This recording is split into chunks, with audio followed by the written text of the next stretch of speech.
কলকাতা থেকে ঘুরে আসার পরই খুব রিচ খেতে ইচ্ছে করে না, এত লং জার্নি।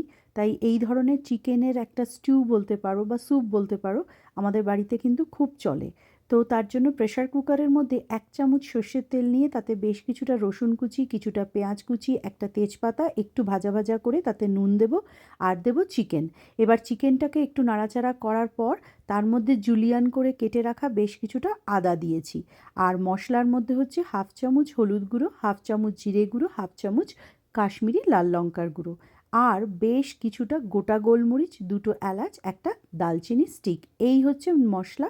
পরিমাণ মতো নুন দেবো। আর আমরা যেহেতু বাঙালি, আমাদের একটু চিকেনের মধ্যে আলু না দিলে চলে না, তাই 2টো আলুকে আমি ডুমো করে কেটে দিয়েছি।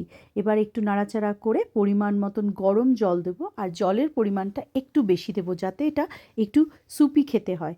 আর প্রেশার কুকার বন্ধ করার আগে 2টো গোটা কাঁচা লঙ্কা উপর থেকে দেবো। এবার প্রেশার কুকারের সিটিতে আমি 2টো সিটি দিয়েছি, মানে প্রেশার কুকারে। ব্যাস, আমাদের চিকেন স্টু বলো বা স্যুপ বলো, সেটা কিন্তু রেডি। এটা নামানোর সময় একটু বেশ কিছুটা বাটার দিয়ে দেবে। এটা ব্রেড দিয়ে বলো, রুটি দিয়ে বলো, ইভেন ভাত দিয়েও দারুণ লাগে।